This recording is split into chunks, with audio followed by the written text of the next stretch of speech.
अस्सलाम वालेकुम दोस्तों, आप देख रहे हैं स्किल। मैं हूं मज़हर इकबाल। दोस्तों आज की वीडियो में हम CRT टेलीविज़न की इन पिक्चर ट्यूब्स के बारे में तमाम डिटेल्स जानेंगे, यानी कि कैथोड रे ट्यूब जो हैं इसके मुतल्लिक वो तमाम इन्फॉर्मेशन जानेंगे जिससे आप इस पिक्चर ट्यूब के स्ट्रक्चर को समझ पाएंगे कि ये किस तरह वर्क करती है, इसके कौन से सेक्शंस होते हैं, कौन से इसके पार्ट्स होते हैं, और अगर आपको किसी भी टेलीविज़न की पिक्चर ट्यूब चेंज करनी हो तो वो आप किस तरह से कर सकते हैं, या फिर इसकी पिन आउट्स जो हैं वो किस तरह से होती हैं। अगरचा CRT टेलीविज़न का ज़माना अब जा रहा है, लेकिन अभी भी हमारा वास्ता इन CRT टेलीविज़न्स वगैरह से पड़ता है और इन पिक्चर ट्यूब्स के मुतल्लिक हमें तमाम इन्फॉर्मेशन होनी चाहिए। तो इंशाल्लाह मैं कोशिश करूँगा थोड़े से थोड़े टाइम में ज़्यादा से ज़्यादा इन्फॉर्मेशन डिलीवर करूँ, जिससे आप पिक्चर ट्यूब के बारे में तफसीलात अच्छे तरीके से समझ सकें और आपके डाउट्स क्लियर हो सकें कि ये किस तरह काम करती हैं, किस तरह कनेक्ट होती हैं, पिन आउट्स किस तरह इसकी रीड की जाती हैं। फ्रेंड्स, अगर आपने अभी तक ये चैनल को सब्सक्राइब नहीं किया तो चैनल को सब्सक्राइब करके बेल नोटिफिकेशन भी ऑन कर लें ताकि आपको आने आने वाली वीडियोज़ के नोटिफिकेशन भी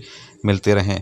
और एक इम्पॉर्टेंट बात यह है कि हमारे इजी स्किल पेज को लाजमी से फॉलो कर लीजिए। उसका लिंक आपको इसी वीडियो के डिस्क्रिप्शन में भी मिल जाएगा और आप सर्च भी कर सकते हैं। तो फ्रेंड्स, जैसा कि आप देख पा रहे हैं यहाँ पे हमारे सामने पिक्चर ट्यूब मौजूद है। CRT यानी कैथोड रे ट्यूब इस वक्त मौजूद है और इसके जो सेक्शंस हैं, इसके जो पार्ट्स हैं, इसके जो हिस्से हैं वो मैं आपको सबसे पहले बता दूं कि कौन कौन से सेक्शंस होते हैं और किस तरह से ये वर्क करती है। इसके कनेक्शंस और बाकी चीज़ें मैं आपको डिटेल से बताऊंगा। तो फ्रेंड्स, इस CRT ट्यूब की वर्किंग प्रोसीजर कुछ इस तरह से होता है। टेलीविज़न की सर्किट के अंदर जो फ्लाईबैक ट्रांसफार्मर होता है उसकी जो कैप यहाँ पे लगती है, ये होल आपको नज़र आ रहा है। इस जगह को आप कहते हैं एनोड कैप, जो यहाँ पे लगती है इसकी एनोड कैप होती है। और इसके ऊपर यहाँ पे जो ये जो गन है ये आपका इस पिक्चर ट्यूब का कैथोड होता है, ठीक है। तो इस कैथोड से जो आपकी रे बन रही होती है यहाँ पे डिस्प्ले के ऊपर एक पॉइंट की सूरत में, वो इस पिक्चर ट्यूब को क्रॉस करती हुई यहाँ पे डिस्प्ले पे आ रही होती है, ठीक है। और इस वजह इसको कैथोड रे ट्यूब कहते हैं। और उसके बाद जो है यहाँ पे आपको कॉइल्स नज़र आ रही हैं इस गन के ऊपर। तो ये जो कॉइल्स हैं यहाँ पे बेसिकली दो कॉइल्स होती हैं, ठीक है। एक होती है ये डिफ्लेक्टिंग कॉइल्स, इसको कहते हैं। डिफ्लेक्टिंग कॉइल्स होती हैं दो तरह की, वर्टिकल और हॉरिजेंटल, ठीक है। इनका काम क्या होता है वो भी मैं आपको बताता हूँ। और उसके बाद यहाँ पे जो ये सेक्शन है इसको गाइड्स कहते हैं। ये गाइड्स होती हैं आपकी जो कलर्स की फोकसिंग है उसको एडजस्ट करने के लिए। उसके बाद यहाँ पे बेस है। तो आपके सर्किट से आने वाले जो सिग्नल्स हैं वो यहाँ से इसमें इंटर होते हैं एक सर्किट के ज़रिए। छोटा सा सर्किट होता है CRT सर्किट, मैं आपको दिखाता हूँ। तो यहाँ पे ये वाला सर्किट जो है इसके साथ कनेक्ट हो जाता है और यहाँ पे सर्किट जो मेन बोर्ड है उससे आने वाले सिग्नल्स पिक्चर ट्यूब को मिलते हैं और ये परफॉर्म करती है। उसके बाद आप देख रहे हैं कि ये जो गन है ग्लास की, इसके अंदर गैस होती है और इसके अंदर जो चीज़ें होती हैं वो ये है कि एक छोटा सा हीटर होता है और उसके बाद 3 इलेक्ट्रॉन गन्स होती हैं RGB कलर्स की, रेड, ग्रीन और ब्लू, ठीक है। और उसके बाद यहाँ पे ये वर्क इस तरह से करती है कि जब इसको RGB सिग्नल्स मिलते हैं इन 3 गन्स को, जो कि आपकी क्रोमा IC से आ रहे होते हैं, सर्किट के अंदर से आ रहे होते हैं मेन बोर्ड से, तो वहाँ पे ये जो 3 गन्स होती हैं ये एक रे जनरेट करती हैं, एक शुआ जनरेट करती हैं जो कि इसकी फ्रंट स्क्रीन के ऊपर एक पॉइंट की सूरत में नमूदार होती है, ठीक है।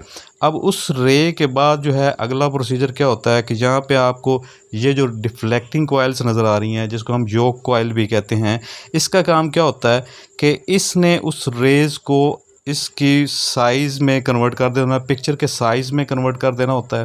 यानी कि उसको फैला के आपकी पूरी स्क्रीन के ऊपर एक पॉइंट जो होता है उसको फैला के पूरी पिक्चर दिखानी होती है। तो वो इस योक कॉइल का काम है कि पिक्चर के साइज़ को एडजस्ट करना और पूरी स्क्रीन पर डिस्प्ले करना हॉरिजेंटली या वर्टिकली, इस कॉइल का काम होता है। उसके बाद जो आपकी एनोड कैप के अंदर हाई वोल्टेज आ रहे होते हैं, तो इसके अंदर जो वोल्टेज आ रहे होते हैं वो ब्लैक एंड वाइट टेलीविज़न के अंदर 20 kV और उसके बाद जो कलर टेलीविज़न है इसके अंदर 35 से 30 और इसके बाद 60 kV तक वोल्टेज, यहाँ पे हाई वोल्टेज होते हैं जो इसके अंदर आ रहे होते हैं। तो वो डिपेंड करता है पिक्चर ट्यूब के साइज़ के ऊपर। तो जिस साइज़ की पिक्चर ट्यूब होती है उसी तरह की यहाँ पे कम या ज़्यादा वोल्टेज होते हैं, ठीक है। उसके बाद जो रे मैंने आपको बताया कि जो रे इसके अंदर से एक शुआ आती है, उस शुआ को इस डिगाजिंग योक कॉइल ने जो है वो फैला के एक पिक्चर की सूरत में दिखाना होता है। अब उसके अंदर आपको पता है कि पिक्चर ट्यूब जब भी तस्वीर डिस्प्ले पे आती है जो हमें नज़र आती है वो एक्चुअली में यहाँ पे फ्रेम्स होते हैं, इसके अंदर जो है वो छोटे छोटे डॉट्स लाइनें होती हैं। तो वो जो डिस्प्ले पे आपको तस्वीर नज़र आ रही होती है वो अचानक से ही नहीं बन जाती, उसके यहाँ पे फ्रेम्स बनते हैं, छोटे छोटे फ्रेम्स बनते हैं। उन फ्रेम्स को स्पीड के साथ मूव करवाया जाता है।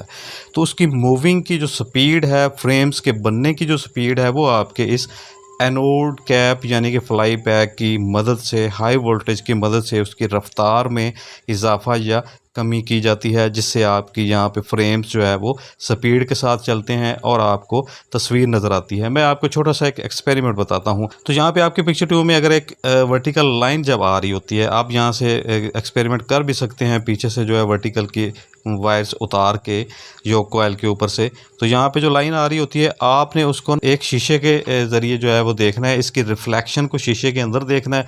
फिर आपने शीशे को पिक्चर ट्यूब के सामने रख के शीशे के अंदर इस पिक्चर ट्यूब को देखते हुए शीशे को थोड़ा सा इस तरह से मूव कराना है। जितनी स्पीड के साथ आप शीशे को इस तरह से मूव कराएंगे, इस तरह से आपने इसको हॉरिजेंटली इस तरह से हिलाना है, तो आपको ये जो लाइन है ये तस्वीर बनती हुई नज़र आ जाएगी। और जितनी स्पीड के साथ आप उसको शीशे को इस तरह से मूवमेंट देंगे, उतनी स्पीड से आपकी तस्वीर जो है, फ्रेम जो है वो कंप्लीट होंगे। और ये जो लाइन है, इसके अंदर से जो तस्वीर आपके फ्रेम्स नहीं बन रहे, वो आप शीशे में हिला के देखेंगे तो वो फ्रेम्स कंप्लीट होकर आपको पूरी पिक्चर ट्यूब के ऊपर तस्वीर नज़र आएगी, जबकि यहाँ पे एक लाइन आपको मिल रही होती है। इस तरह से फ्रेम्स के साथ ये तस्वीर बनती है। उस फ्रेम को बनाने के लिए जो स्पीड होती है वो इन हाई वोल्टेज ने बनानी होती है, ठीक है। तो इस तरह से पिक्चर ट्यूब जो है वो वर्क करती है। और यहाँ पे जो आपको कॉइल्स नज़र आ रही हैं, ये जो कॉइल है जिसको हम डिफ्लेक्टिंग कॉइल, योक कॉइल कहते हैं, ये वर्टिकली भी तस्वीर को खोलती है और हॉरिजेंटली भी, ठीक है। ये दो कॉइल्स होती हैं यहाँ पे, और दोनों के अलग-अलग दो वायर्स भी होती हैं, ठीक है।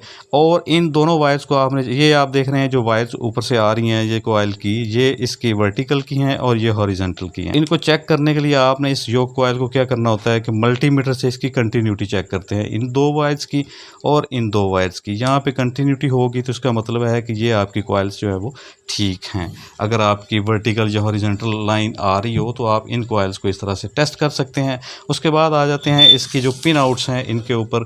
तो इनकी पिन आउट्स आप किस तरह मालूम करते हैं, यहाँ पे आप देख रहे हैं कि इस पिक्चर ट्यूब की जो पिन आउट्स हैं, तो यहाँ पे आप देख रहे हैं कि इस पिक्चर ट्यूब के अंदर जो है ये एक जो सेपरेट पॉइंट आपको नज़र आ रहा है, ये फोकसिंग पॉइंट, जहाँ पे एक अलग पॉइंट है वो वहाँ पे टूटा हुआ था, बाकी पॉइंट्स मैं आपको वहाँ पे दिखाता हूँ। तो ये एक सेपरेट पॉइंट है और बाकी जो है वो एक तरतीब के साथ दायरे की शक्ल में इसके ऊपर बने हुए हैं। तो आपने किस तरह से मालूम करना होता है कि ये पिन आउट्स जो हैं वो किस तरह से होती हैं, और आपने पिक्चर ट्यूब को रिप्लेस करते हुए इसका ख्याल किस तरह से रखना है। सबसे पहले तो आपने ये जो योक कॉइल की चार तारें हैं, ये आपने हॉरिजॉन्टल पे और वर्टिकल पे लगानी होती हैं। उसके बाद आपने क्या करना होता है कि ये पिन आउट्स जो हैं वो मालूम करने के लिए आपने जहाँ से ये पिक्चर ट्यूब उतारी है उसके ऊपर जो ये सर्किट लगा होता है, CRT सर्किट जो है, उसके ऊपर तमाम चीज़ें मेंशन होती हैं। तो मैं आपको यहाँ पे थोड़ा सा ऑरली बता देता हूँ कि 3 यहाँ पे जो RGB गन्स हैं उसके पॉइंट्स होते हैं, हीटर के पॉइंट्स होते हैं, उसके बाद जो है आपकी ग्राउंड पॉइंट्स होते हैं, फोकसिंग पॉइंट होता है, इंटेंसिटी का जो पॉइंट होता है वो वोल्टेज वाला वो इसके ऊपर होता है। और इसके पॉइंट्स को आपने मालूम किस तरह से करना है, यहाँ पे आप CRT सर्किट देख रहे हैं। तो इस सर्किट को जो सिग्नल्स आ रहे होते हैं, जो वोल्टेज आ रहे होते हैं, एक तो ये इसकी ग्रिप होती है, ठीक है, और एक ये ग्रिप होती है जो कि आपके सर्किट के मेन सर्किट के क्रोमा IC के ऊपर लगी होती है। ये बेस जो है वो आपकी पिक्चर ट्यूब के ऊपर लग जाती है, जिसके पॉइंट्स आपके सर्किट में यहाँ पे कनेक्टेड हैं। और इसके बाद जो फ्लाई बैक से आने वाली वायर्स हैं वो यहाँ पे एक पॉइंट लग जाता है फोकसिंग के लिए, ठीक है। जो मोटी वायर होती है रेड कलर की वो यहाँ पे लग जाती है। जो बारीक वायर होती है इंटेंसिटी के लिए भी, जिसको आप पहचानते हैं, वो वायर जो है यहाँ पे इस पॉइंट के ऊपर सर्किट के ऊपर डायरेक्ट लग जाती है, ठीक है। इसके ऊपर F लिखा हुआ है सर्किट के ऊपर। मैं आपको थोड़ा सा जूम करके भी ये दिखा देता हूँ इसकी तमाम पिन आउट्स। अब उसके बाद आपकी मर्ज़ी है कि आपने पिन्स को राइट साइड से कंसिडर करना है 1 2 3 या लेफ़्ट साइड से करना है। वो आप अपनी सहूलत के हिसाब से एक डायग्राम बना सकते हैं, जैसा कि मैंने जो है बहुत सी पिक्चर ट्यूब्स के डायग्राम्स बना के रखे हुए हैं। तो इस सर्किट के ऊपर जो है आपको चीज़ें जो नज़र आएंगी वो इसकी पिन आउट्स आप देख पा रहे हैं कि यहाँ पे इसकी जो पिन है ये वाली, ये कनेक्टेड, ये इस साइड पे चले ले, इसको हम पहली पिन कंसिडर कर लेते हैं, ये वाली, ठीक है।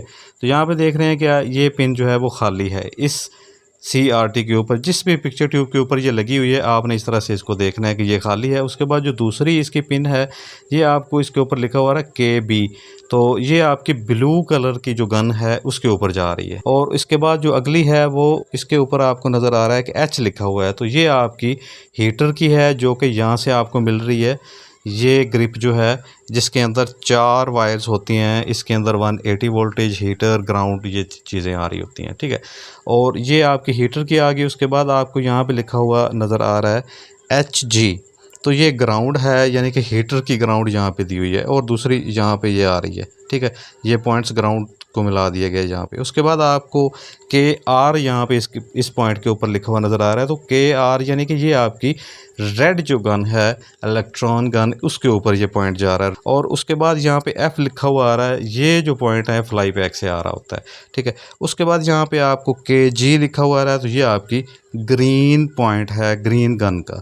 उसके बाद यहाँ पे फिर ग्राउंड आ गया, और उसके बाद ये आपका हीटर का पॉइंट यहाँ पे लगा हुआ है, इधर से खाली है। ये इतने से सिर्फ पॉइंट्स होते हैं इसके, आपने इनको मैच करवाना होता है। जब भी कोई पिक्चर ट्यूब आप चेंज करते हैं तो पहले वाले पिक्चर ट्यूब के ये पॉइंट्स आपने जो है वो नोट कर लेने हैं, और यहाँ पे इसका एक छोटा सा डायग्राम बना लें, इस पिक्चर ट्यूब की जो बेस है, जो पिंस हैं इसका, और इस CRT के साथ इनको मैच करवाना है, जो कि नई इसके ऊपर आप लगा रहे हैं। पहली वाली के नोट करके आपको पता चल जाएगा कि कौन सी पिन जो है वो किस चीज़ की है, ठीक है।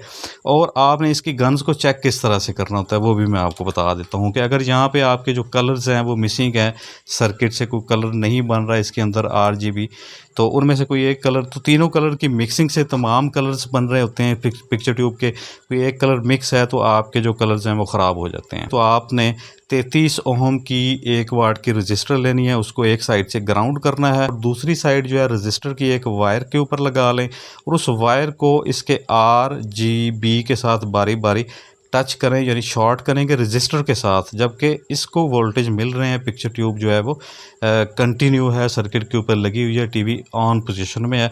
तो जब आपकी स्क्रीन के ऊपर कलर R के साथ आप कनेक्ट करेंगे तो रेड आना चाहिए, G के साथ ग्रीन और B के साथ ब्लू। तीनों पॉइंट्स के अगर कलर यहाँ पे आपको शॉर्ट करने से मिल रहे हैं तो इसकी जो तीनों गन्स हैं वो ठीक हैं, आपके कलर जो हैं वो सर्किट से मिस होते हैं उस कंडीशन में, ठीक है। अगर यहाँ पे इस तरह करने से आपके कलर्स नहीं बन रहे तो आपकी वो गन जो है इसके अंदर से ख़राब हो चुकी होती है। यहाँ पे आपको जो सर्किट के अंदर से आ रहे हैं RGB के, ये 3 रजिस्टर्स उसके ऊपर लगी हुई हैं, और यहाँ पे 3 ही इसके ट्रांजिस्टर्स लगे हुए हैं RGB के, जो कि इसको ड्राइव कर रहे होते हैं। इस तरह से आप किसी भी पिक्चर ट्यूब को चेंज भी कर सकते हैं, और इस तरह से ये वर्क करती है। जो चीज़ें मैंने आपको बता दी हैं ये इसके पार्ट्स हैं। तो अगर वीडियो पसंद आए तो इसको लाइक ज़रूर कीजिएगा। मिलते हैं किसी और टेक्निकल वीडियो के साथ, अपनी दुआ में याद रखिएगा। मज़हर इकबाल को दीजिए इजाज़त। अल्लाह हाफिज़।